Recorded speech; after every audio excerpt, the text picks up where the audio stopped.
What's up, social media world? It's me, BP, coming at you with another video. My goal with this channel is to help you invest, make money, and keep money like the 1%. And today we are going over a rule that the 1% live by. The average person has no idea that this rule exists.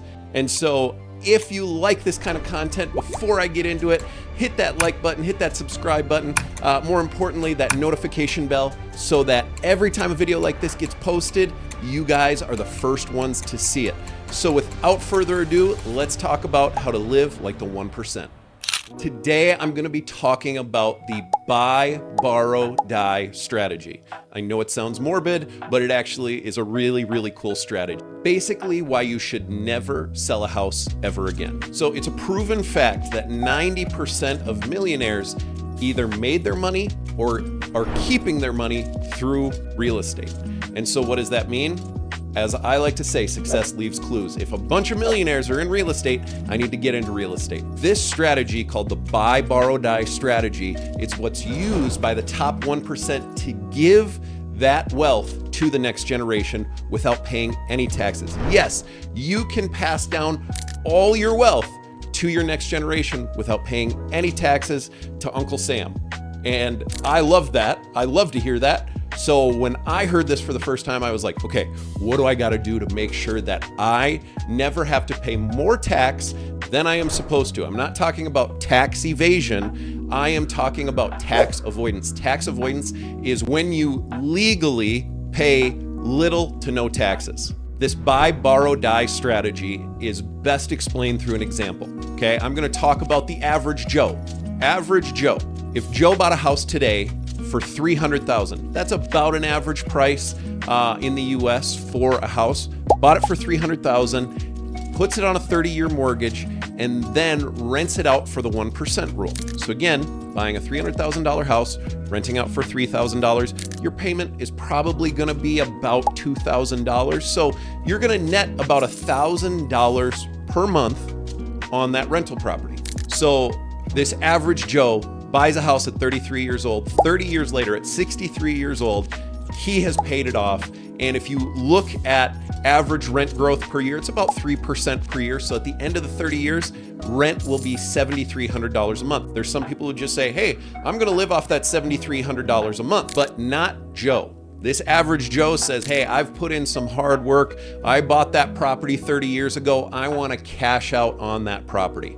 So let's assume that it appreciated to $730,000. Joe wants to go travel the world. He's put in the hard work. He wants to go on a cruise once a week for a whole year, really live it up. And he can't do that on just the rent of $7,300 a month. So he decides, hey, I'm going to sell this house that is appreciated to $730,000. Some people think I can now sell that house for $730,000. I'm going to put $730,000 in my pocket. Not so fast. That's not how this works. How capital gains taxes work. You bought the house for $300,000. You sold it 30 years later at $730,000. That means you have a gain of $430,000.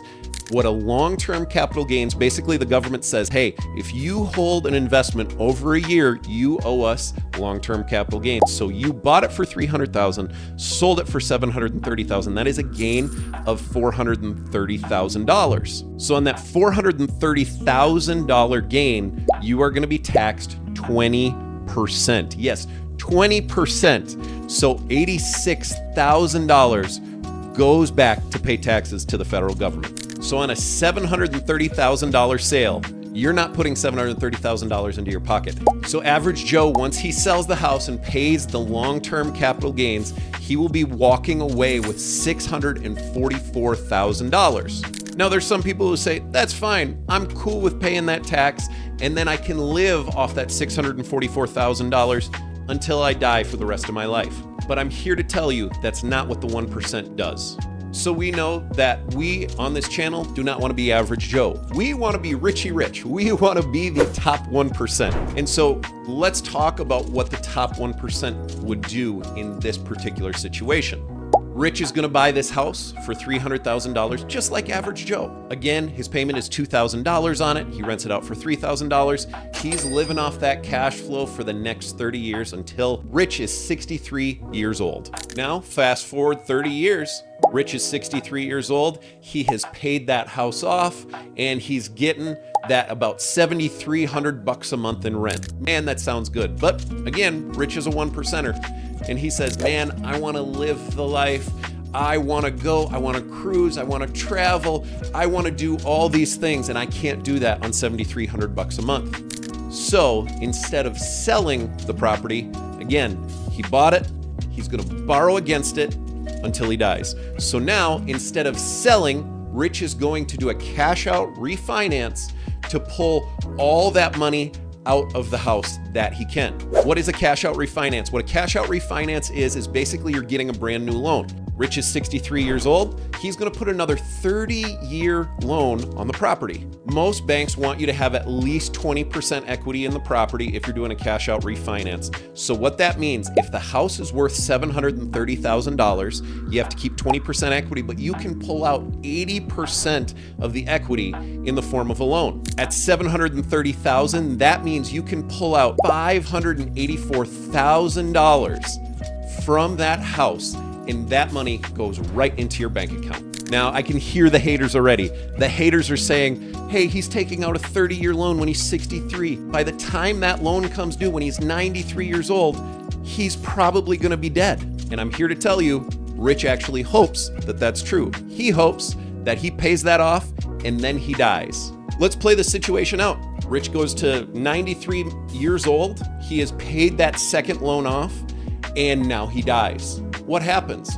So when Rich dies at 93 years old, again, that house is going up by about 3 to 4% every single year.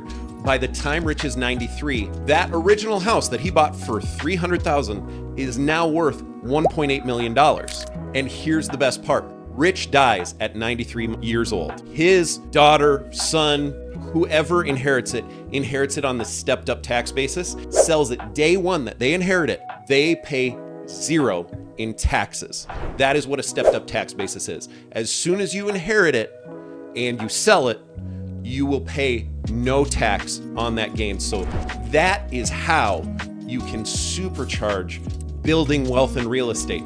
If your dad goes out and invests in real estate, gives the house to you, well then now, when you inherit it on that stepped up tax basis, and now you can go and sell totally and utterly tax-free, and you can put that money into the best performing asset.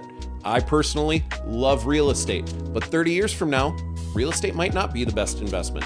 Maybe it's cryptocurrency, maybe it's gold, maybe it's platinum, maybe it's seashells from the shore of Hawaii. I don't know.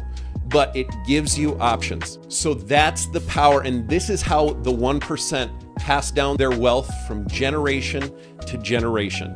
They buy homes, put their wealth in those homes, and then give that to the next generation through an inheritance, and then they can sell it. They can keep it, but they can sell it tax-free. And that's how you keep wealth in your family. You might be saying, Ben, why have I never heard of this before? Well, here's the thing.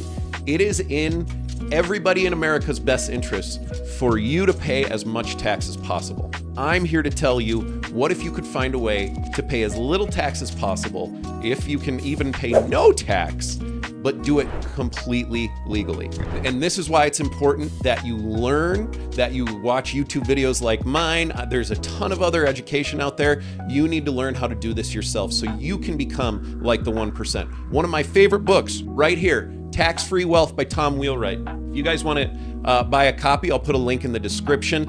This book changed my life. It showed me how I can set up my tax situation so that I pay zero in taxes, and all the money that's coming in can build my wealth and go on to the next generation. Now, how do I apply this in my life? Me personally, I'm going out and buying at least one property per year. Every property that I buy, I'm planning on giving to my kids at some point when I kick the bucket so that they can inherit those houses, and bring that money to the next generation. They can go invest in real estate again or invest in the next best performing asset. So hopefully that makes sense. Guys, I want you to be able to invest, make a ton of money, live like the 1% so that you can build your legacy and bring that wealth to the next generation. If you like this type of video, again, like, comment, share, subscribe if you haven't. And if you have any questions on this, put them in the comments down below. I would love to answer all the comments I possibly could. See you guys on the next one.